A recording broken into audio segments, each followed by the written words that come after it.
नमस्कार दोस्तों, आज हम बात करने वाले हैं एक ऐसे टॉपिक पर जो हर एस्पिरेंट के दिल में कंफ्यूजन और एंजाइटी क्रिएट कर रहा है। वो है हमारा आरबीआई ग्रेड बी एग्जाम या फिर कहें नोटिफिकेशन जो कि डिले हो चुका है। पर एक बात ध्यान से सुनो, डिले का मतलब कभी भी डिनायल नहीं होता। This is not the end, this can be a start of your come back story. तो आज के इस वीडियो में हम जानेंगे कि कैसे इस सिचुएशन में आपको प्रिपेयर करना चाहिए, किन चीजों पे आपको ध्यान देना चाहिए ताकि ये जो डिले हुआ है that comes up with a profitable scenario for you. अब अगर मैं इस सिचुएशन की बात करूं तो मैं समझ सकता हूं कि एग्जाम डिले होने से एंजाइटी होती है। बहुत सारे aspirants they feel demotivated and कुछ तो प्रिपेयर करना भी बंद कर चुके हैं। But remember, delay is not equal to denial. ये जो अनसर्टेनिटी है ये आपका सबसे बड़ा एडवांटेज बन सकता है, क्योंकि अगर आप इस टाइमलाइन को, इस टाइम पीरियड को एक एप्रोप्रिएट मैनर में यूटिलाइज करेंगे, that is going to be really very important for you. तो विनर्स वही होते हैं जो स्टॉर्म के बीच में स्टेडी खड़े रहते हैं। मतलब the winners are those who stay steady during the storm. So if you want to be the winner then this is the right time to stay strong. Now the question is how you are going to stay strong, how you are going to manage your preparation, what else you need to do so that you can clear this examination। तो उसी के बारे में आज के session में हम बहुत डिटेल में डिस्कस करेंगे। देखो, जब भी कभी ऐसी सिचुएशन आती है कि आपकी जो नोटिफिकेशन है वो डिले हो चुकी है, तो उस वजह से काफी स्टूडेंट्स क्विट कर देते हैं अपनी प्रिपरेशन को। मैं बहुत सारे स्टूडेंट्स को जानता हूं जिन्होंने अपनी प्रिपरेशन बंद कर दी है, थिंकिंग कि अब आरबीआई का एग्जाम पता नहीं आएगा या नहीं आएगा, और अगर आएगा तो कितनी वैकेंसीज के साथ आएगा। So I would suggest all those who are still preparing that do not quit. Why do not quit? उसके पीछे एक रीजन है। देखो, सच ये है कि कंपटीशन अब कम होने वाला है। Competition is now thinning out because काफी एस्पिरेंट्स क्विट कर रहे हैं और जो टिकेंगे वही रेस जीतेंगे। That is quite obvious. So एक और फैक्ट है इसमें, एक्स्ट्रा टाइम का मतलब है वीक एरियाज को पॉलिश करना। एक्स्ट्रा टाइम का मतलब है रिवीजन और प्रैक्टिस करके अपने टॉपिक्स को और स्ट्रांग बनाना। तो पहली चीज, क्यों क्विट ना करें?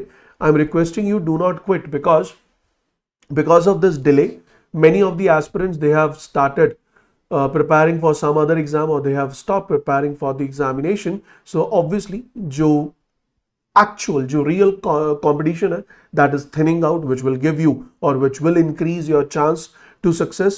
extra time जो मिला है उसे utilize कीजिए so that you can prepare really very well, you can polish your weak areas, you can work really very well for your phase 1 quantitative aptitude and reasoning so that you can assure your phase 1 selection, you can assure your phase 1 to be cleared in the upcoming attempt itself। RBI grade B is a career defining opportunity, and अगर ये career defining opportunity है जहां पे आप अपनी life के more than 30 years you are going to spend and you are going to work with the great minds of the country and you are going to earn a livelihood, for that context if you are waiting then I would say worth the wait। तो wait करना यहाँ पे okay है, it's fine।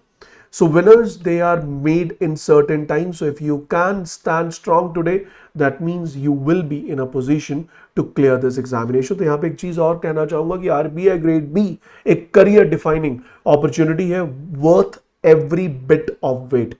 Winners are made in uncertain times और अभी वो वक्त है। If you want to be a winner then you need to stay strong. तो क्या यहाँ से हमें टेक ओवर करना है? सर यहाँ से हमें दो चीजें समझनी है। पहली चीज तो ये जो एक्स्ट्रा टाइम मिला है, इस टाइम में जितने भी हमारे वीक एरियाज हैं उन वीक एरियाज को ब्रश अप करें, उन वीक एरियाज को हम कवर करें, ताकि अगर उन वीक एरिया से रिलेटेड कोई डिस्क्रिप्टिव क्वेश्चन आ गया so we will be in a position to clear the examination for sure. दूसरा पॉइंट है कि सर क्वांटिटेटिव एप्टीट्यूड या रीजनिंग, जिसको हम उतना टाइम नहीं दे पा रहे थे because of the time issues, because of the time constraint, now you can utilize this extra time to revise your quant as well as reasoning concepts, practice as much as you can so that you can assure your phase 1 to be cleared in this very attempt itself। अब उसके बाद और क्या क्या चीजें हैं जो आपको दिमाग में रखनी होंगी, specially focusing on the phase 2 part.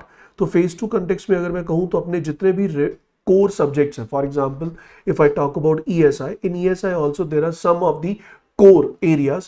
If I talk about the core areas that include obviously social security, core areas include employment or unemployment, core areas include poverty, core areas include migration as well as urbanization. तो ये वो areas है जहां से direct question as well as indirect question आने के पूरे पूरे chances है.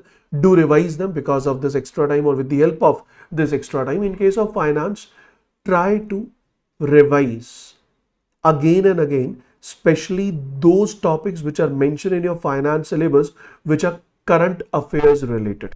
Current affairs related, for example, latest developments in the global financial market, latest development in the digital payments, latest developments in the financial market of India. Along with that, you must cover the latest developments with respect to alternative investment funds. So these are some of the topics which are really very important and they have a current affair importance, so they are more inclined towards the current affairs data. We also have the role of information and technology for boosting the banking sector of the country. So ये आपके finance syllabus के ऐसे topics है जहां से RBI direct descriptive question put up करेगा. So please focus on these points very carefully.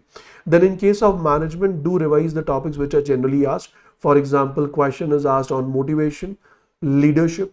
Question is generally asked on corporate governance as well as communication. तो ये चार ऐसे topics हैं जहां से हर बार एक या दो क्वेश्चन डिस्क्रिप्टिव फॉर्म में जरूर पूछे जाते हैं. So don't leave them loose. Try to cover these topics, revise these topics as much as you can or as many times as you can, and do practice case study based questions on the same topics on the same units which I have mentioned.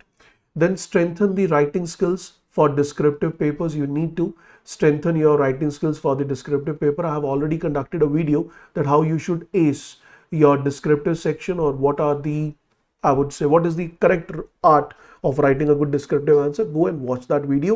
That is available on our YouTube platform itself. Along with that, for current affairs as well as RBI circulars, you know this. Earlier we were expecting that we will be covering current affairs from January onwards. Now if you are covering the current affairs from March 2025 onwards, then also you have a great chance to clear this examination. तो जिन लोगों ने late शुरू किया था preparation, जिन्होंने अभी तक मार्च से पहले या इवन मार्च अप्रैल के करंट अफेयर्स भी कवर नहीं किए, then also guys you have a great chance to clear this examination, because मार्च और अप्रैल से वैसे भी क्वेश्चंस कम आएंगे. But still if you want, just cover March, April, May, June, July, August. These are the 6 months which are more than sufficient if you are preparing for RBI Grade B 2025 examination. Once you have done the syllabus, many of you will be here who are watching this video जिनका syllabus हो चुका है, तो भाई ज़्यादा से ज़्यादा mock test practice करो. फिर चाहे वो phase 1 हो, चाहे वो phase 2 हो, and try to attempt the mock test in a very sincere manner and review your mock test very carefully. Go and check the solutions which are given for the questions which you have marked incorrect. Even check out the solutions for the question which you have not attempted, and analyze your weak areas and identify those areas where you need to work a lot. Build consistency. Small daily progress is going to help you a lot. So consistency in terms of, for example, the moment you started preparing and you were expecting the examination will be held in mid of July, and keeping that in mind, many of the topics you must have ignored, many of the topics you must have skipped, but now this is the time. I'm not saying try to cover all the topics which you have skipped, but some of the topics जो आपने पहले skip कर दिए थे, लेकिन अब वो topics को कंप्लीट करने के चांसेस है, कैपेसिटी है, कैपेबिलिटी है, तो प्लीज उसे जरूर कवर कीजिए. That is also going to help you a lot. Last but not the least is, मैं यही कहूंगा कि एग्जाम क्लियर करना टफ नहीं है, बट इस समय अपने आप को संभालना ज्यादा टफ है. So reset your mindset. Do not take in this manner कि delay is waste of time, कि इतना अगर एग्जाम डिले हो गया तो मेरा टाइम वेस्ट हो रहा है. नहीं, क्यों नहीं हो रहा? Because this is grade B, and if you are preparing for grade B and if it is getting delayed, it's good, because simultaneously you are preparing for grade A. जैसे ही ग्रेड बी की notification आएगी after conducting the phase 2 examination of grade B, I am expecting that RBI will announce the grade A dates as well. तो उस हिसाब से अगर हम देखें तो जनवरी के आसपास ग्रेड ए की नोटिफिकेशन आने के चांसेस है और फरवरी में ग्रेड ए फेज 1 या मार्च में ग्रेड ए फेज 1 कंडक्ट किया जा सकता है। तो ये जो आज आप इन्वेस्टमेंट कर रहे हैं for grade B, that is going to help you a lot in grade A. अब जिन लोगों ने प्रिपरेशन करना छोड़ दिया, when the grade A notification will be out, then they will start preparing. I'll not say from zero, but that gap of 4 to 5 months is going to pay them a lot while clearing this grade A examination. On the other side, those who are preparing right now and will be preparing till December, till January, they can easily manage to clear not only grade B, they have a good chance in clearing the grade A as well. So every day you continue, and obviously one day you will be overcoming all your weaknesses and you will become a strong competitor in the market. Because आपको लग रहा होगा कि मैंने तो अभी 2 महीने पहले प्रिपरेशन स्टार्ट की है, जो लोग 3 साल पहले प्रिपरेशन कर रहे हैं मैं उनके साथ काउंटर कैसे करूं? This is the right time to counter them, because you are getting the extra time. Utilize this extra time to the fullest so that you stand strong in front of the candidates who are being preparing from last 2 or 3 years. So focus should be on discipline. If you are disciplined and you have decided that you want to be an RBI grade B officer, then there is no need of external motivation. You must be having more than enough the self motivation along with a self motivated routine which you are following in order to win. So remember why you have started this journey and try to follow that journey or try to follow that path in order to achieve the targets with the motive of which you have basically started this particular journey. So याद रखिए, अब आपके पास 2 रास्ते हैं. एक रास्ता कहता है कि छोड़ दो अपने सपनों को और खत्म कर दो अपनी चाहत को, और दूसरा है कि इस डिले को अपना एडवांटेज बनाओ, अपने स्किल्स को और ज्यादा शार्प करो, कंसिस्टेंट रहो और ट्रस्ट करो कि जिस स्ट्रैटेजी को आप फॉलो कर रहे हैं, जिस प्रोसेस को आप फॉलो कर रहे हैं, you will be a successful candidate once the examination is out. और जब नोटिफिकेशन आएगा दोस्तों, आप 10 स्टेप अहेड होंगे बाकी सबसे जो लोग ऑलरेडी अपनी प्रिपरेशन रोक चुके हैं, अपनी प्रिपरेशन को स्लो कर चुके हैं. So stay focused, stay resilient, क्योंकि आरबीआई ग्रेड बी का ड्रीम अभी भी जिंदा है और आपका वेट कर रहा है कि कब आप एग्जामिनेशन क्लियर करेंगे, और हम वेट कर रहे हैं कि कब आरबीआई एग्जामिनेशन के लिए नोटिफिकेशन आउट करेगा. So my dear friends, I would request you, don't quit now. अब क्विट करना बहुत लेट है, या तो 2-3 महीने पहले क्विट कर देते जब इतनी इनपुट देनी थी. अब आप अच्छा खासा अपना टाइम, अपनी इनपुट दे चुके हैं. So don't quit now. ये डिले एक अपॉर्चुनिटी है, एक कमबैक का चांस है उन लोगों के लिए जिनको लग रहा था कि शायद they are not fit, they are not capable to clear the exam in 2025 itself. तो उन सब के लिए एक मोटिवेशन है, एक सेकेंड चांस है.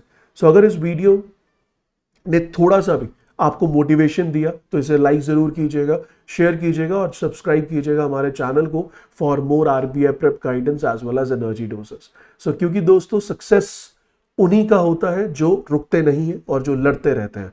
Your comeback story starts now.